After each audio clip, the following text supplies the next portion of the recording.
Okay. We'll move on to the lecture now. Today's lecturer, we have Caroline Chaboo. Caroline was an active member of the Field Naturalists Club back in 1984 to 1989. She was a UWI student at that point in time in natural sciences. And then she moved across to the US. And I'll let Caroline walk us through what she's been doing since that time to now. Hello, everybody. I am just delighted to be here today with you guys.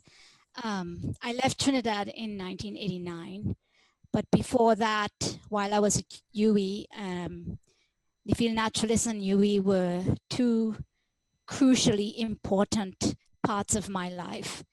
And I have to thank, my buddies, Graham White and Paul Christopher, for dragging me along and involving me. And I found so much support there and I learned so much. I grew up in Page village, about 10 minutes from UWI, and my parents, they both stopped school when they were like age 11.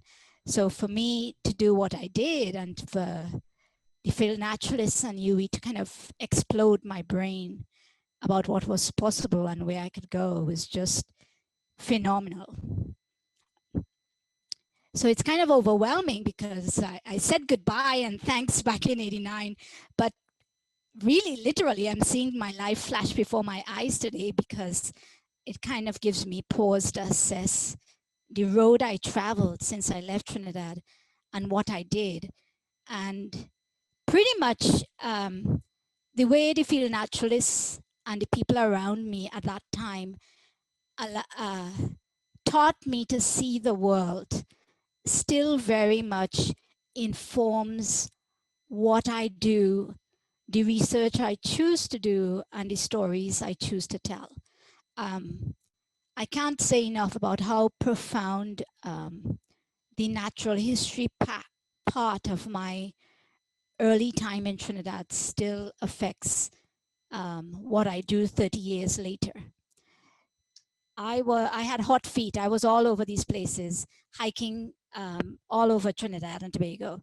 And I put Victor, Louisa, and Frankie with as one thing because you know how when we go on a hike, some people take off and go on ahead.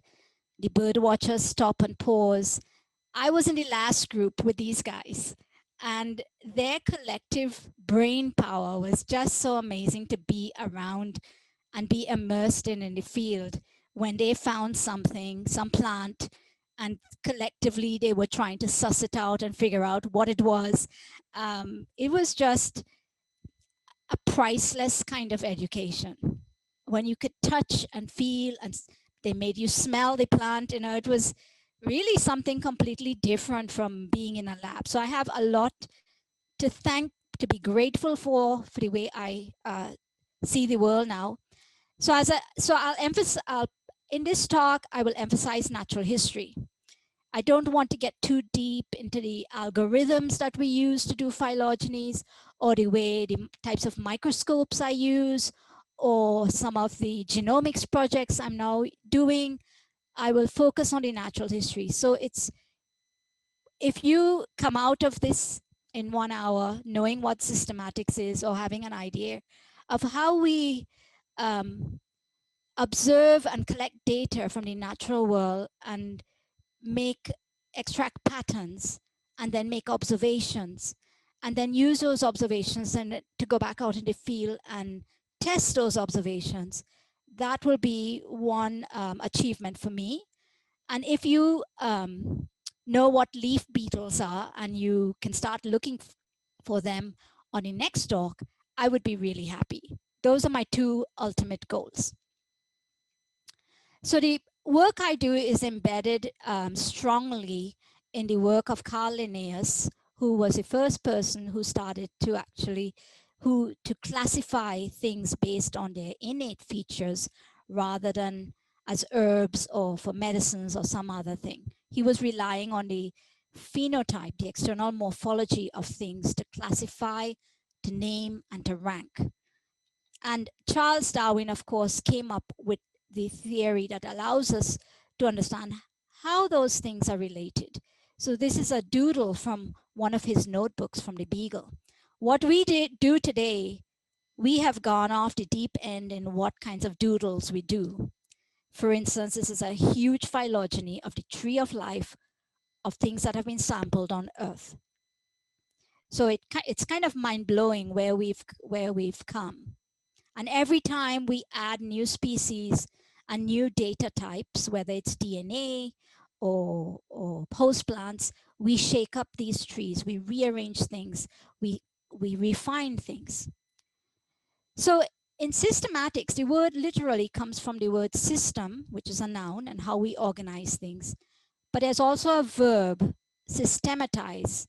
So systematize, go do your sock draw, your plants, because you would have an idea of how we classify things and how we arrange things.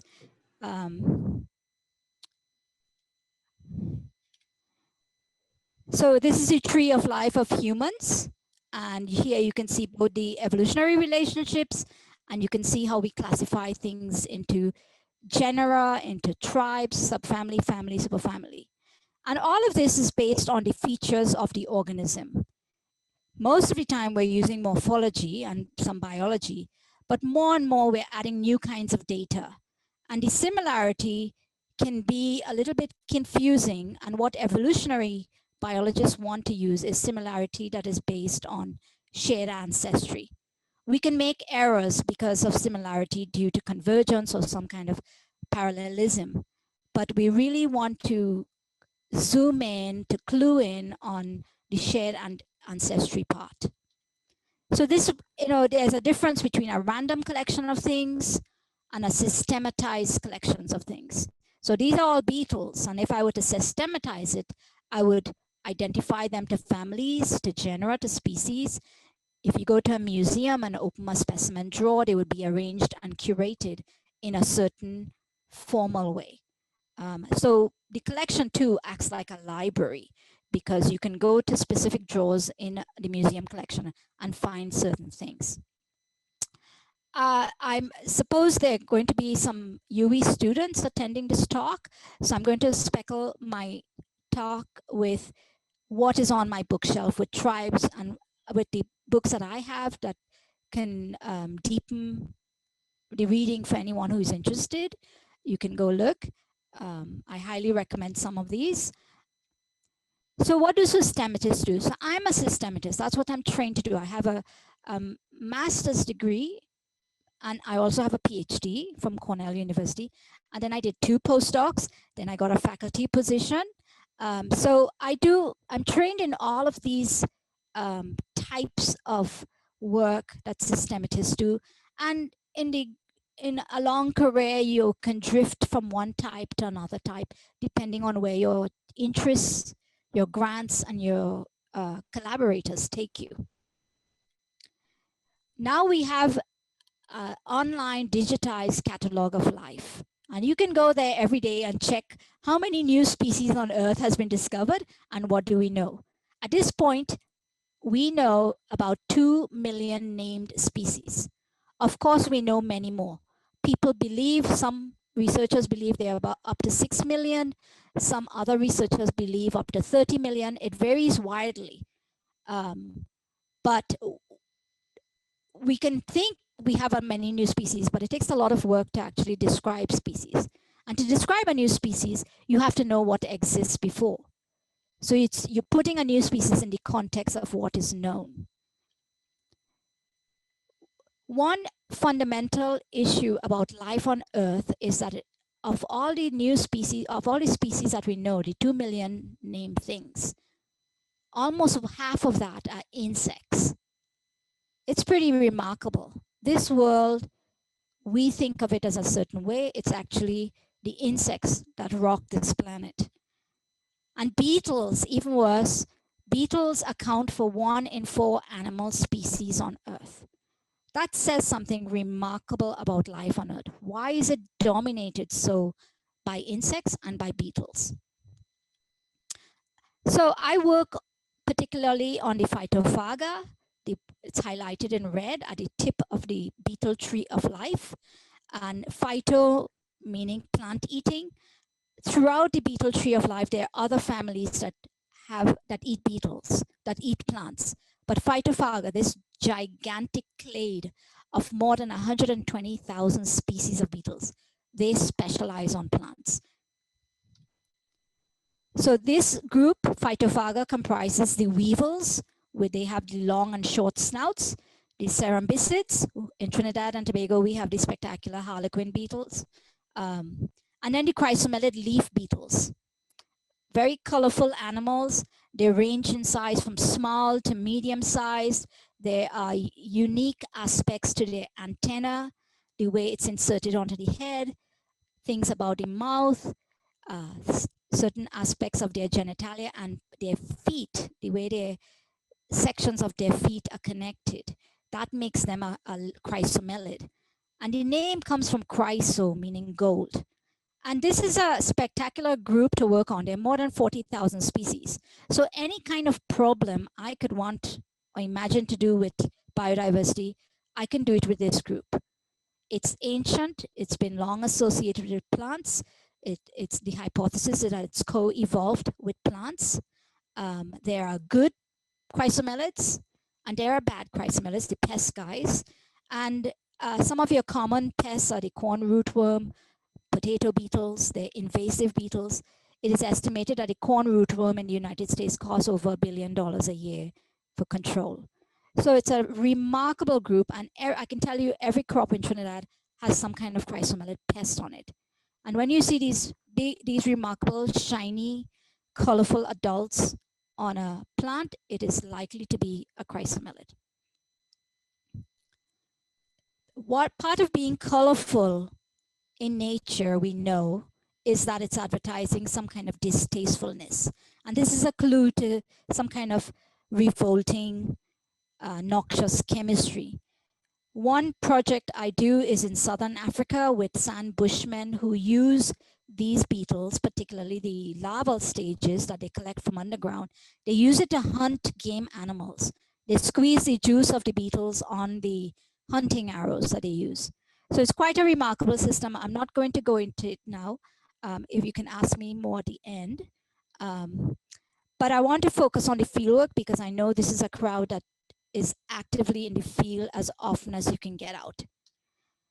So I'll use this project in Peru that I've been working on since 2007 to show you how a systematist would approach fieldwork to do a big inventory of any kind of group. And if I can do it in Peru, I hope you guys will invite me, somebody will invite me to come to Trinidad and Tobago to do this because it's a different scale, it's a different beast, we can do it. I'm not intimidated or challenged by the scale of the issue. Peru is a remarkable country, but all the Andean countries are so interesting. The Andes sets up an incredible latitudinal and elevational gradient that makes a very diverse landscape. Peru on the coast is all desert, then it rises to more than 5,000 meters, then it drops down to 200 meters on the Andean side along Brazil. So where I work is in the southern part of Peru, in the corner where it meets Bolivia and Brazil. It has some of the highest numbers of species of many groups that have been counted, including plants. And this was crucial to me. If Peru has that many plants, it's surely going to have that many beetles. And there had been no systematic survey of chrysomelids in Peru before. So Peru is a huge biodiversity hotspot. I know the Caribbean is one too. So I was asking 3 fundamental questions about the diversity of beetles in Peru. What was that pattern in relation to their host plants? And I'm keeping a vision of the long term and how I collect data now to address questions about changes, whether it's man-induced changes or climate change impacts. So to introduce you to some of the landscapes, at the top of these massive, extraordinary mountains, There's very little soil, but there's still beetles that are, many of them flightless, living on the ground. The valleys, the Andes are folded up mountains, and some of these valleys form their own islands, their own ecosystems, because the valley walls go up more than 1,000 meters. You drop down to about 3,500 meters and you come to these wonderful grasslands. They're very magical, especially when, you know, the clouds from the Amazon drift up. And here you can actually see the visible tree line where the climate and the depth of soil allows trees to start growing. The rest of this mountains on the Brazilians on the Amazon side looks a lot like Trinidad with cloud forests. And then there you drop down to the lowlands where the rivers, these tributaries of the Amazon are really massive. And all these rivers flowing off the Andes eventually meet up with the Amazon River. So in this region, since I've been going in 2007, the impact of humans has been escalating. There have been new road constructions, there's forest clearing for people, logging, but the worst of it is probably the gold mining, both legal and illegal, because they're using arsenic in this process, and arsenic is getting into these headwaters of the Amazon River. So it's going to completely affect the entire continent. I mean, this is a continental scale problem that I'm watching at the beginning of it. And then in the high Andes, the glaciers are melting. Imagine, you know, tropical glaciers are melting in the Andes. And, you know, scattered throughout this region are many different indigenous communities, including uncontacted communities. If I were to, I can't go work with these people because I could kill them just bringing in new infectious diseases. So it's a really interesting environment to work in. It's a fantastic place to take students to do research. With this systematic inventory, there are a bunch of books that guide how I structure the whole thing, because I'm collecting insects with a variety of traps. Because insects occupy the forest profile in so many ways, whether they're in the ground, the leaf litter, the barks of the trees, the canopy layers, the herbaceous undergrowth, you have to have these multiple tools to access this biodiversity. I'm also working with teams of students with the manpower, and so the process has to be repeatable from year to year and consistent, so that I keep an eye to the long-term questions on how I'm collecting my data. So far, I'm using forest plots at 3 different elevations. And of course, I can already, you can see the gap already that I'm starting with. Because if I want to know the total biodiversity of a place, I'm already ignoring many different kinds of vegetation structures. Bamboo forests, you know, swamps, the desert area. But it's really impossible, you know, for a small team to keep doing this. But you know, you build up the data over many years. So every year I go and I take groups of students, mostly undergrads, some grad students, postdocs, some collaborators join me in the field. And these are, you know, pretty naive students. Not many of them are actually biologists. Some are artists. I take all kinds of people because it's really interesting when you have a poet in the rainforest or somebody who is interested in sculpture. It really is enriching to the whole group that we have this cross-fertilization of ideas and we bring together art and science in the field. So I do this, a lot of field teaching, much like how, you know, many people in the field, naturalists, showed me and taught me and were patient with me. I do the same thing. I want to say something about safety in the field. I know Trinidad is not such a safe place, but it's true all over the world. In Southern Africa, it's very unsafe. And there I work usually with armed rangers or military people accompany the group We work in a convoy of multiple vehicles. Um, and it's not just safety from people or the wild animals, but little things like you're driving in the Kalahari and you get stuck in deep sand, and you need the manpower to lift these vehicles out. So in Trinidad, I'm confident that we can figure out how to do these kinds of inventories safely with groups of people. So like I said, we use many different kinds of traps, flight intercept traps, malaise traps. We use Berlese funnels to sift leaf litter. At nights, we're doing ultraviolet and mercury vapor lamps. To get into the forest canopy, you can climb yourself into the canopy. You can use a crane. You can use, this is what I call a canopy malaise trap. And then I do beating and sweep netting, which allows me to get more precise information about the host plant, because I can actually see which host plant I'm tackling. All these other traps are more passive. They're capturing things as they fly around.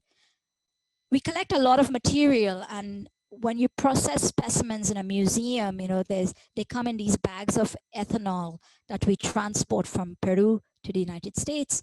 And then I have to sit down in my lab with my students to figure out how we're going to start processing them, pulling out the flies to send to one expert, pull out all the Hymenoptera to send to another expert. The first thing we do, of course, is pull all the ants. There are too many ants, and that goes to somebody else. So these specimens go through a chain of care until eventually they're labeled, they're barcoded, they're digitized in the database, and then they get sent off to experts in other groups for identification and for publication. So this project has been going on for a while. Now it's taking on a life of its own as more and more people borrow specimens from me and also from the World's Museum to work up. More than 80 beetle experts were involved, and so far more than 50 publications have come out of it. We've found about 9 new family records for Peru, and lots of new genera and new species. Many will be described in this coming decade. And for me, a lot of new host plants and new life cycles. So Peru is a tiny country compared to these continental scale surveys that you could have, but it has a huge beetle fauna. And of the top 5, 6 largest families, one of the most astonishing things to me was to discover that the group that I work on turns out to be the biggest, most diverse group in Peru. So it's almost twice that of the other groups, the scarabs, the dung beetles, the weevils. That's quite interesting. And then for me, within my leaf beetle subfamilies, I also have an idea of how diverse some groups are, some subfamilies are next to others. So more than 1,600 species for me to study here. So now we drill down. That was a big picture view of how we collect these kinds of data and what do we do and the kinds of broad questions. Now I'll drill down into the life cycles, some of the pure natural history approaches that I hope some of you will become fans of. So what I did for my PhD, now this is going back to 2007 when I produced a monograph on this group of beetles, on the cassidine beetles, tortoise and leaf mining beetles, was synthesize a lot of information about the adults, dissect them, break down their morphology, figure out characters, how to score, how to assess variation, and trying to figure out some evolutionary ideas about relationships in this subfamily. So you can disarticulate these adult forms into all their little structures. They're really built, of plates. So you can separate everything, the soft parts and the hard parts. But when I was done with my PhD, that was kind of an ending. It was the end of the PhD. It was the end of a project, and I had a big book to deal with. But that is a new beginning. All these phylogenies, these tree-like diagrams we figure out for any group, it's a roadmap to figuring out where to go next. Because when you're done, you have a clear idea of what's been done, what you contributed, and what's missing. So the new grand challenge for me became the juvenile stages, because I dealt mostly with adults. And as you know, insects have this life cycle: eggs, larvae, pupae, and then the adults. And then there are whole other subsets of data that we could bring into the evolutionary picture: ecology, behavior, the host plants, molecules, the DNA. So the new challenge for me was trying to get at these juvenile stages, because the only way to get at juvenile stages is to rear these animals out. And juveniles of insects tend to have a very different biology, and they live in different places from the adults generally.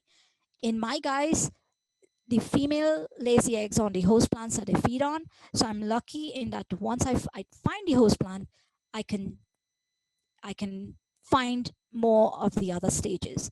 But it takes 2 to 3 seasons to get a complete life cycle. And sometimes you have to stay in the field for 3 to 4 weeks to rear some life cycles. Other life cycles take, their duration is 3 to 4 years. So it's really difficult to get at those. And the way we rear, we can rear in Tupperware containers. So you can clip off some leaves. You keep your little animals in these Tupperware with a little bit of water to keep them humid. You change out the leaves every day. And so you can build up a collection. But in the field, you might also use a Coca-Cola bottle to enclose them and keep them on the plant. So that life cycle you just saw was an externally feeding species. All the stages are on the outside of the plants. But in chrysomelids, we have a lot of them that are endogenous, that are mining the plants. And you can mine a plant, you can mine the roots, the stem, the leaves, even the petiole holding up the leaf, the flower, the petals, the bracts protecting the flowers, the fruits, the seeds. So chrysomelids have figured out many, many ways to eat plants. And in this particular life cycle, you can see in the top left picture, you can see where the female laid the egg. The egg hatched, the little tiny larva entered the leaf. And as it grew and ate through that leaf, it created this bigger and bigger mine. In some species, the female will lay multiple eggs, so you end up with a big blotch mine where multiple individuals are living and eating inside the leaf. And sometimes you can run your fingers along the leaf blade and feel these specimens inside. And these specimens have their own suite of enemies, the parasites, parasitoids, hyperparasitoids. On figure 10, you can see that white glowing structure attached to the body. That's an egg of a Hymenoptera parasite. So this female probed the leaf, found the larva living inside, and inserted the egg. So it's really interesting with these miners. They're really hard to get at, they're understudied, but you can appreciate how much damage they do to a plant. Some leaf beetles are also scrapers. They live on the outside, but they actually scrape the upper surface or the lower surface of the frond or the leaf blade. So you can see that, in this guide, it's a fairly large larva. And this is on an oil palm. So in Latin America, oil palms are grown in big plantations, and in Africa, and chrysomelids are a major pest of these cultivations. I know you all recognize these plants: the heliconias, the zingiberales, the calathea, maranta. These are fantastic herbaceous plants that grow in clumps. And some leaf beetles have radiated on these particular plants, but they're hidden in what we call phytotelmata. So phytotelmata, there are four different kinds I've put on this slide. Anthro meaning human. When you discard an old tire or an old oil can or a paint bucket and it collects rainwater, I know you know mosquitoes come and live there. So you have made a habitat for insects that need water for certain life stages. A dendrotelmata is a damaged tree trunk where water then collects in the trunk and provides an a small pool of water. Mycotelmata, especially with bracket fungi, you might see the upper surface rain pools on it and forms this temporary habitat. But these insects are really smart because some of them have very fast life cycles. So within a day or two, they can complete their entire life cycle in just this tiny pool of water. This Brazil nut shell, you can see it's full of water, the leaves may fall in, the detritus provides energy for the system. A whole ecosystem can develop inside that shell. And so too with bamboo stalks. When they are split, they collect water. A lot of the research with phytotelmata is, of course, focused on mosquitoes because they're an insect, they're a disease vector. But there are a lot of insects and other creatures that use these temporary pools, either as a hiding place, a place where you can lay your eggs and your subaquatic stages can live, or you can go and hunt for food. Now here's a leaf roll. Next time you see a clump of heliconia, look at the young leaves and how they are rolled up. As they open, rainfall collects inside there, and that provides this habitat. So my adult leaf beetles go in, lay their eggs, and the larvae hatch and grow inside these leaf rolls. And if you take out those leaf rolls, you'll have to use both hands, one at the top end to close off the entrance and one at the bottom, and then slowly unroll this leaf like a scroll. You will find all kinds of insect treasures in there. You can actually see it if you peek in, but you don't want to pull the leaves out. So just look at this amazing number of chrysomelid leaf beetles you can find. And they are often in the tightest part of the roll, the very last margin, and they have chewed out the margin. So when you see a completely open heliconia leaf, you will see it's damaged, and it's because of these guys.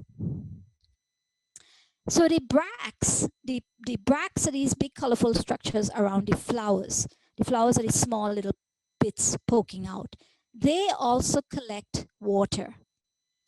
And if you dissect these bracts, you will find lots of little insects in there as well.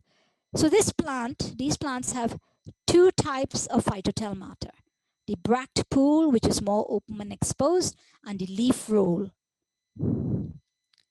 And they support a huge number of insects. My guys are the one on the far left of your, I can't use my pointer, so I'm just going to orient you. And the insect fauna of this heliconia leaf roll is dominated by chrysomelids, by my beetles. Isn't that amazing? That's really, it's just remarkable when you go out and you actually pull one of these leaves and you find them. I mean, to think when I was living in Trinidad, I was more interested in how hummingbirds feed on these plants, and the little mites that live in the flowers of heliconia then use the tongue of the hummingbird, to jump up into the nose of the hummingbird to fly around to another patch. It uses the hummingbird like a bus. But here was this amazing biodiversity sort of hidden away, and I could have done so much then. I just need to come back and work some more at Simla or Isarite in the Arima Valley. My guys are so well adapted to this habitat. It's just phenomenal. They're really, really flat. They don't look like any beetle. They're very flat, just a few millimeters tall. And the larvae are even more amazing. The larvae don't look like any beetle larva. They are almost like 2 millimeters tall. They're sort of semi-transparent. They creep around and glide. the little dots on the body are their legs, but those legs don't seem to function. They glide rather than walk. Just amazing adaptation to this very specialized habitat. So I've been collecting all the things I find in these scrolls and these bracts.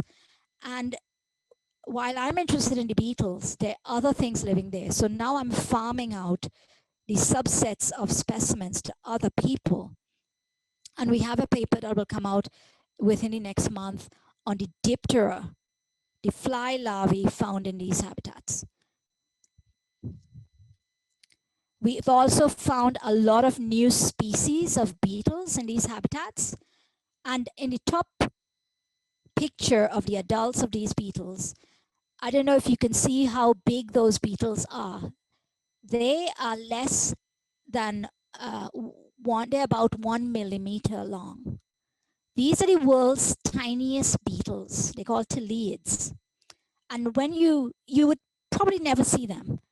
But if you were to open one of these rolls, there will be little pinheads, little dots that just kind of swim around on the surface of these leaves. Incredible, these tiny beetles. We found an entirely new habitat that was not known, and we've got this new fauna in this microhabitat.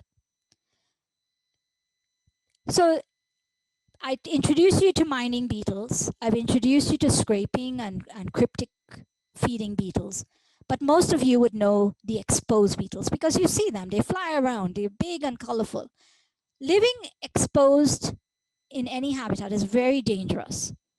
When you're living on a plant, you're competing with other herbivores for the same food, but you're also exposed to all the enemies, whether it's predators, parasites, hyperparasites, parasitoids. So exposure is quite dangerous. So you have to come up with a lot of defenses. In my guys, you can find pedestrian predators that will walk up and stab a larva and walk off with a trophy. You will find wasps that fly in and grab the adult and go off. Even grasshoppers coming to eat some of these guys. My guys have two, they have a whole suite of defenses, but I'll just tell you about two. Maternal care. Probably you all know about dung beetles, where the mothers roll the dung balls and lay the eggs and take care of their babies. Several beetle families have maternal care, but it's quite unusual in the invertebrate world to have maternal care. In leaf beetles, the females will lay a bunch of eggs, a group, and she will, when they hatch, she will stay with her larvae through all the different instars until they grow up, until they become an adult and fly away. Sometimes she doesn't feed. The one on the upper left corner is a chromis. This you can find in, that's a picture from Trinidad, from my parents' yard in Paget. It's a morning glory growing on the fence, the chicken wire fence. And you go there and you turn over these leaves, you turn over the leaf, and you will find these mothers with their babies. You have to do it very gently, because if she drops off, she's unlikely to come back to guard her babies. So you don't want to be a homewrecker. These are interesting genera, and the genus on the right upper is also in Trinidad, but I haven't found maternal care yet. So again, I have to come home and look. And morning glories, Ipomea, Meremia, Asteraceous vines like Mecania, you can find these species there. In other parts of the world, you might find them on trees, but in Trinidad, look out for these on the underside of the leaves. The eggs will be hanging off the leaf blade or on the midrib. So at this point, I've built up a massive collection of juvenile stages. They're remarkably diverse. We've been rearing them. We have the host records. It takes a few seasons to get all the life stages and the pupa and the eggs, but we're getting there. We're building up this big data set to start giving the same kind of treatment that I did for the adults, to build a morphology-based data set to tell us about evolution in this group. So I told you about maternal care as a form of defense in chrysomelids. Now I'm going to tell you about the strangest, most fascinating kind of defense. these beetles do. This is a larva. And what's that big black thing on the hind end? That is its poop, its feces. It's carrying around this structure. It's walking around like a peacock with this thing, and it moves it around. It's built on these hind projections called urogynephae, and it can move the urogynephae. So if you put a pencil probe in, this thing will hit you with its fecal mass. If you just keep disturbing it, it will pull it down, it will stop walking, it'll be sedentary, and it will hold it down.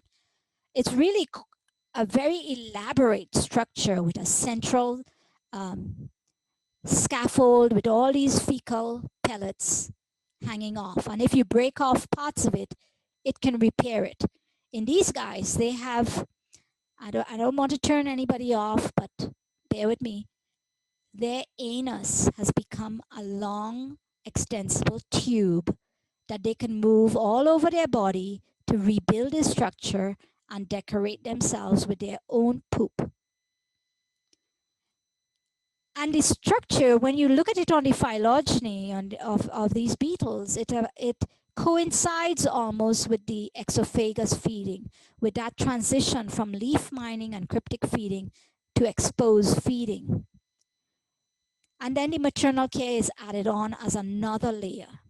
So it's quite interesting how this transition in life history is coincident with this behavioral morphological complex of characters. So this sent me through another trapdoor to learn a lot more about animal architecture. Again, I have a whole shelf of books. I would recommend, if you had to read just one, is go for Animal Architecture by Carl von Frisch. He got the Nobel laureate for his research, one of the few Nobel laureates for animal behavior. So let's step back a little bit about animal constructions. I know you all know about birds' nests and spiders' webs and termite mounds and ants' nests and the wasp's nest.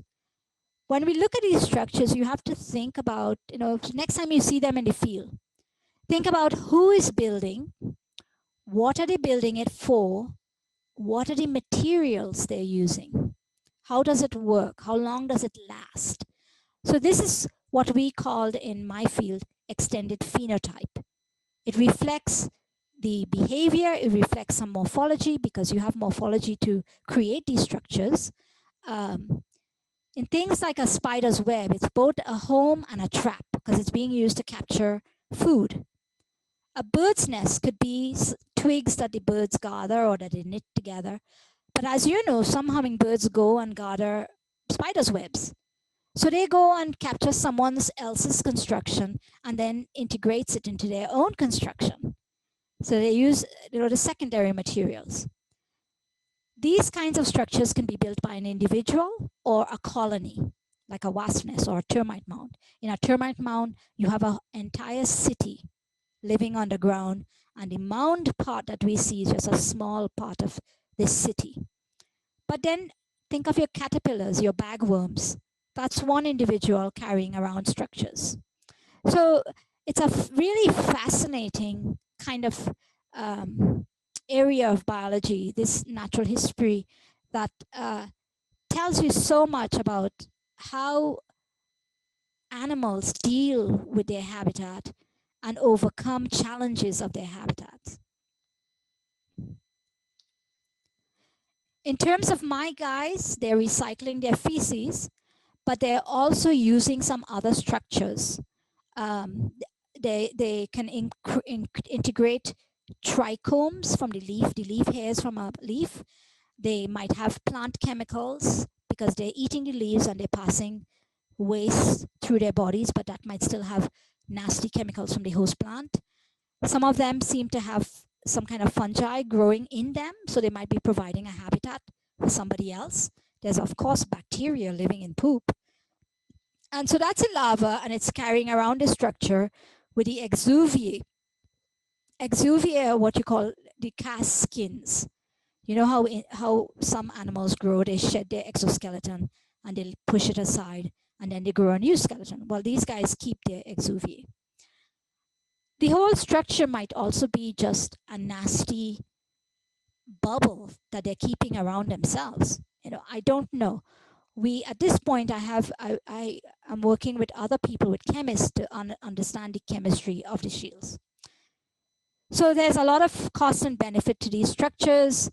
There's a whole range of enemies. We need to test how these structures are working.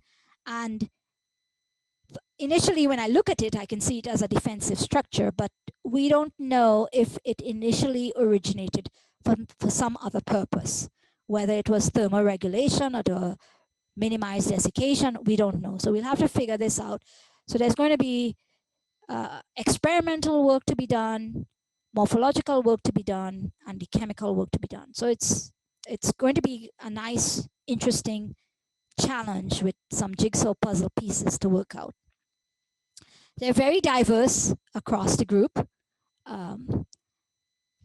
So here you can see the one in the middle top row, that's entirely poop. But when you dissect it, you can find the exuvial ladder as a scaffold inside. Some of them only use exuviae, like in the second row, the far left, that's only exuviae, no poop.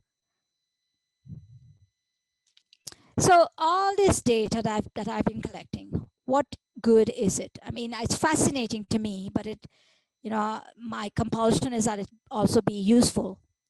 So when we get all this kind of data, we use it to improve the description of species. We describe new species. We describe the life cycles. We also improve the existing documents we have about these species. So for instance, in this paper, we had a key to pupae of one genus. This genus occurs in Trinidad. It's on cordia, which are shrubs and trees in Boraginaceae. And now we can adapt the key to make it more accurate so other people can use it more accurately, and also go out and find those life cycles that are not yet represented. All the time when I'm collecting, I'm thinking of these characters and what new data they bring to the evolution of these animals. Every species is a whole book of new information to shake up the tree of life about these organisms. In this particular larva that I'm showing you, so now that you're educated about beetles and their defensive structures with these shields, this particular larva is from Costa Rica. And that structure it's hanging on its tail is a stack of its exuviae, those cast skins that are mobile, that can move around. And what's incredible about this, if you count each cast, you will see that there are 5 stacked up, and then there's a larva, which is the larva is a 6th instar. So this was a revelation, because here's this life cycle. It's not your normal 5 larval stages. This one has 6. That's interesting. It also is telling me it's more widespread how many of these species might be having a shield made only of exuviae. And why lose the free benefits of poop? Is it that your shield is a little bit lighter? We don't know. So I have to map these species on the phylogeny to see how it plays out. So we can rescore these characters, recode characters, refine how we assessing the behavior and morphology and ecology. So all this new data from my fieldwork in various parts of the world and in Peru, even from Trinidad, what it's doing is improving museum collections. Most museums are like 99.9% are adult insects. Very few of the world's museums have immature stages. You might get, a room full of immatures in the Smithsonian, but it's kind of stunning that we've managed to come this far and ignore so much about the biggest group of animals on Earth. I mean, what would we say if we thought about human biology and ignored everybody under 21? It's kind of shocking that in 2021 we don't have big collections of immature stages. We do tend to study them, but only when they become pests.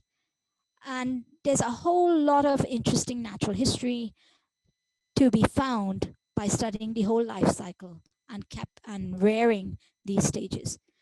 So we found a lot of new host records. We have now the life stages for morphology. I've been building a cryo collection for genomics work. We've been discovering new species. We're improving the diagnostic keys and improving the phylogeny. And all of that is going to help us understand better the evolution of this group. So in summary, systematics is a very powerful approach to take in studying biodiversity. Systematics is another way to organize natural history knowledge or observations into an evolutionary framework. It's a beginning and an end when you get an evolutionary tree or you get one of these big monographs or you publish a paper. This then allows you to map out what to do next, where to go, where to target your next fieldwork or which species you must find. At this point, after this 15 minutes or so, I hope you think leaf beetles are the coolest uh, animals, the coolest beetles. I know a few of you who've been with me in the field in recent years. I know you're already convinced. I know Selwyn is ready to go. That these are just spectacular animals. And then the insect juvenile stages can be equally stunning and informative and valuable for research. They're poorly known. So for any student in Trinidad and Tobago who are thinking about becoming an expert of a group, butterflies or Hymenoptera, you think of the juveniles, include juveniles in your frame of thought, how to approach uh, studying those and collecting them. So with that, I want to thank you all. I really appreciate this time. It was long overdue. And really, my life is flashing before my eyes because they're old faces, many new faces, and it's a chance for me to update this club that gave me so much in Trinidad and really nurtured me as a biologist at a very impressionable time in my life. So thank you very much. Great, Caroline. Thank you very much. That was a really extraordinary presentation. I think everybody would have really enjoyed it. So a round of applause to you. We can't do it in person, obviously. Everybody is virtual, but it was certainly exceptional. We'll open the floor now to any questions. So if anybody has a question, either let us know in the chat or you could flag your hand. You could raise your hand on Zoom and we'll unmute you.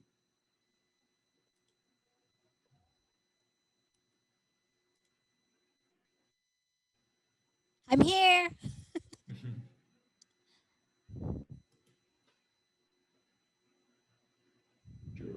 Jerome, you had a hand up. 1 second. Yeah, hi, Caroline. Thanks so much for really what was an extraordinary talk. I agree with Krista. Really Thank fantastic. you. And I think now, I didn't know much about leaf beetles before, but really fascinated by them now. My question is like broadly about beetles. There's this huge number of species. Do you think it's because of coevolution with plants or just like evolutionary history contingency? Beetles were just lucky. Well, we are looking from today to try and suss out what happened in the past. It's an old group, but roaches are an old group too. So why aren't they a species? We think that it's part of it is how they were constructed. They're very hard-bodied. Generally, they're compact. Um, they have insects. Flying insects have two pairs of wings, and generally they're soft. Like think of your dragonflies. But beetles have the front wings modified as covers for the hind part, so they protect the hind part. And we think that this suite of features of this built like a tank was really valuable to them becoming so pervasive and specious all over the world. Thank you.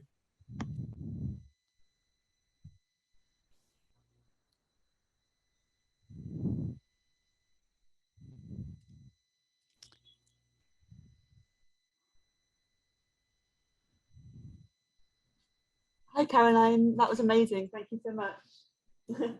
Thank you for coming. Tell me, what do you think the chances are of there being species of beetle in Trinidad that are new to science? For those people thinking about getting involved in taxonomy and beetles. Oh, I mean, you can step on a new beetle species tomorrow or today at your light trap, at your porch lights tonight. I mean, that's one of the incredible things about working with insects in general. The new species will hit you in the face. The problem is you won't know it because you have to have some kind of background to recognize a new species, and you have to be networking with experts to send things to them, send a picture to them, and then they can tell you. Because it takes a little bit of training to familiarize yourself with your local fauna, and then to recognize what is new, what is interesting, what is something, hey, I haven't seen that before. It works the same for the birds. You're out there all the time doing bird watching, and then Christmas comes around and some new record shows up because all through the year you have seen the old birds. So it's very easy to find new species, but it's much harder to recognize that you have found it. Caroline, in terms of Trinidad and the beetle fauna here, is there an estimate of how many species we have on island? No. We have some catalogs, but the last catalog for the West Indies was in 1944.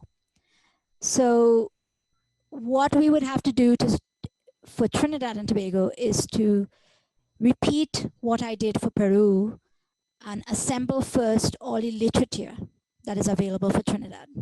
And I think, is it Bill Murphy? Someone had done that for Tobago, but we need that now to accompany for Trinidad. And once you do that, then you can start making a list of the names, like an Excel spreadsheet.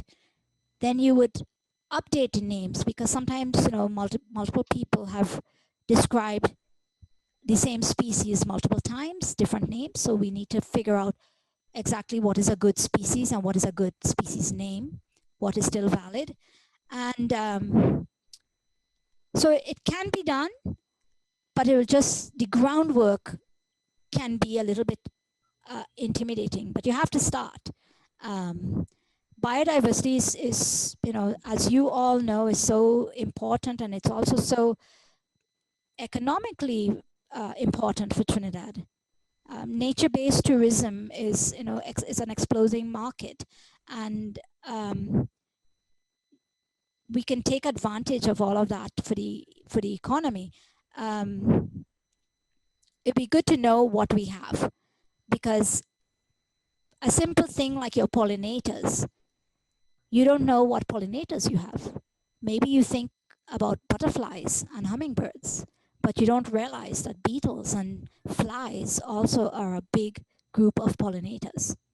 So if you're only focusing on native plants to put in your garden for butterflies, well, you need to also think about the trees and the lianas that might feed some group of beetles that happen to be pollinators of your Brazil nut trees, or the flies for the cocoa trees. I'm probably getting off the question there, but so rein me in, bring me back. No. All very interesting. Don't worry. All right. Any other questions? Carolyn, this is Bill Murphy, and my God. I'm in Indianapolis, Indiana.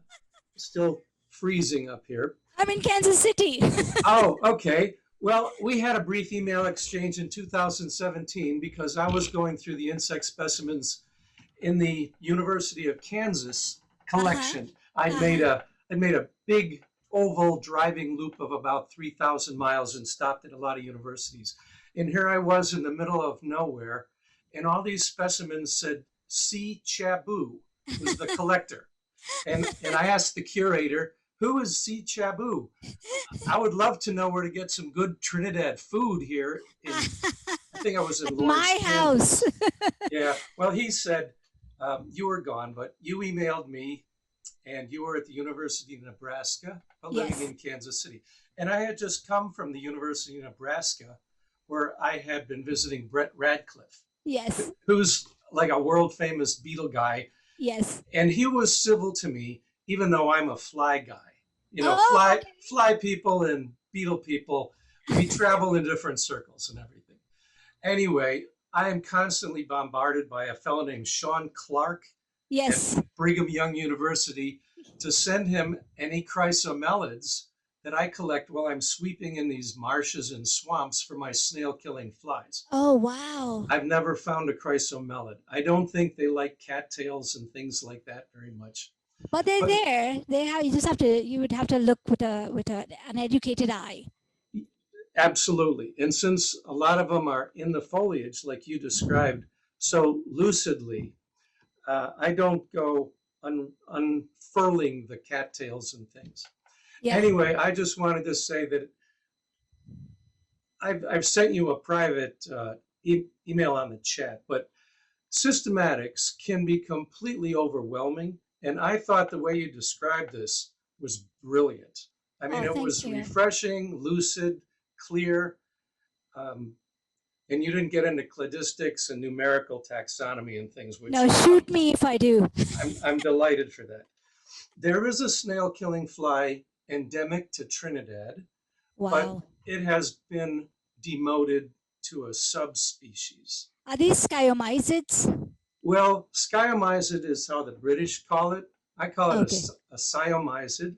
Okay. If you ever have any of those from your collecting, I would be more than happy to identify them to species for you. Okay. And Well, all the flies go to Alan Norbum at the Smithsonian as a fly guy, yeah, because then he can pass them out to his network of people. okay. I'm in his network because about 3 times a year I go to his unit and work for 2 weeks at a time. Yeah. So I haven't seen any, but I'll keep my eyes open and give yours some priority. Okay. Thank you. Anyway, it's so And if nice you- to finally see you. If you collect, beetles in Trinidad, you can leave it at UE, and then I will eventually find. I go to Trinidad every 2 years, and my family is there, so I go every 2 years. I didn't go last year. I go every 2 years, and they come here, but now they are getting too old to travel. They're complaining, so I'll be doing the travel that way. When Mike Rutherford was there, I went through the fly collection at UE and didn't find any specimens of my group. But I've always wanted to go through what was called the Commonwealth Institute of Biological Control Mhm. unit. I've never been able to coordinate my visits, and I've been there 97 times in Trinidad. What? But I never could get an appointment to visit that collection during the time I was there. So who knows what's in there? You might find chrysomelids. Who Well, knows? At the Cabby collection, what you can do is arrange with the UE collections person to borrow it and have it waiting for you at UE, because it's just a question of transporting the few drawers to UE for it's a 5-minute drive, so, and they will return it. But That'd be great. when I go to other countries, I can't visit all the museums in Hungary or in France. So what you do ahead of time is connect with all the collections managers and say, hey, I'm going to be here. Can you send the material there? Mhm. And that's one way to organize it, because when you have the massive material, it's much faster to kind of sort and put quick ID labels on things. Right. Well, again, terrific, brilliant lecture.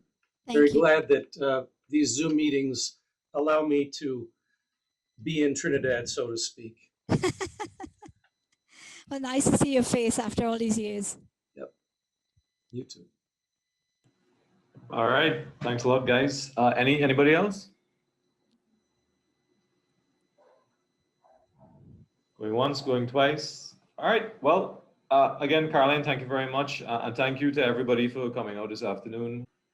Thank you all for coming, for joining. Take care. Bye.